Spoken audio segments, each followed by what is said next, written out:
I am a very big fan of the Freddy Krueger films. It's the first horror film series that I ever fell in love with.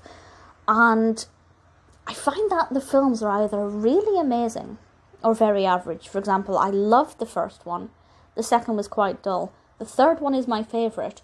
The fourth one is quite mediocre and not that memorable.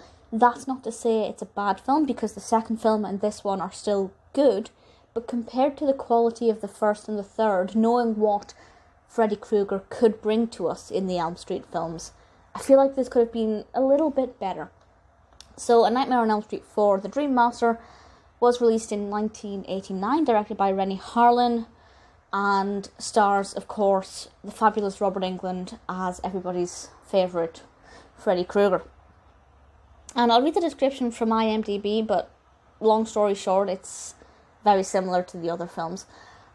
This may have a tiny spoiler if you haven't seen the previous films, certainly the third film, just an FYI. Freddy Krueger returns once again to terrorise the dreams of the remaining Dream Warriors, as well as those of a young woman who may be able to defeat him for good.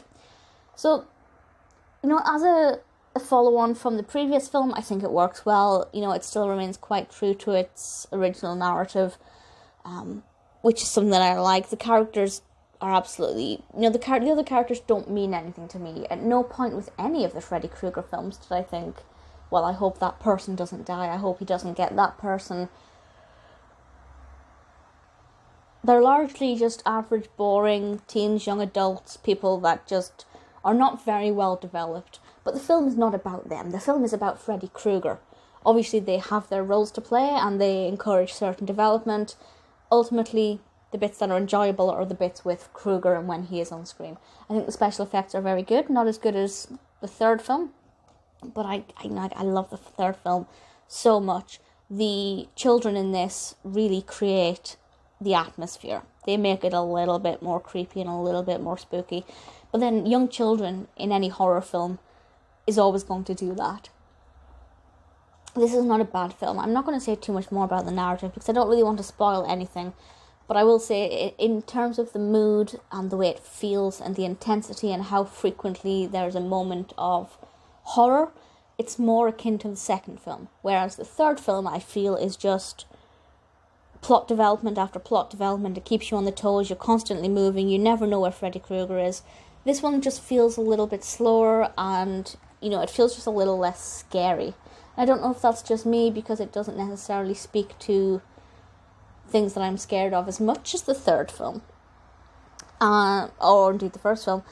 But for me personally, it's not as scary or as well developed. The acting's fine. Robert Englund, obviously amazing as Freddy Krueger. The special effects, as I said, are pretty decent. Soundtrack is quite eerie. The children in it are a lovely touch. Maybe not the best turn of phrase there. I like it. It's not a bad film. Same with the second one. They're fine. It's just, don't expect something as amazing as the first or third films. Definitely watch the other films first.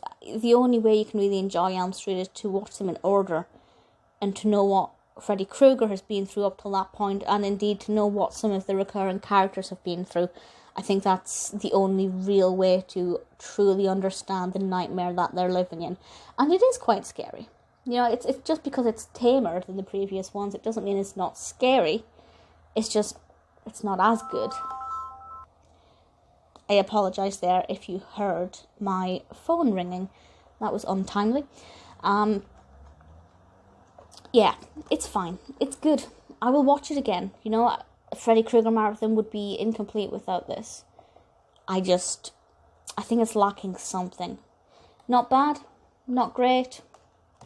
Pretty middle of the road, but I'd say still worth giving a watch.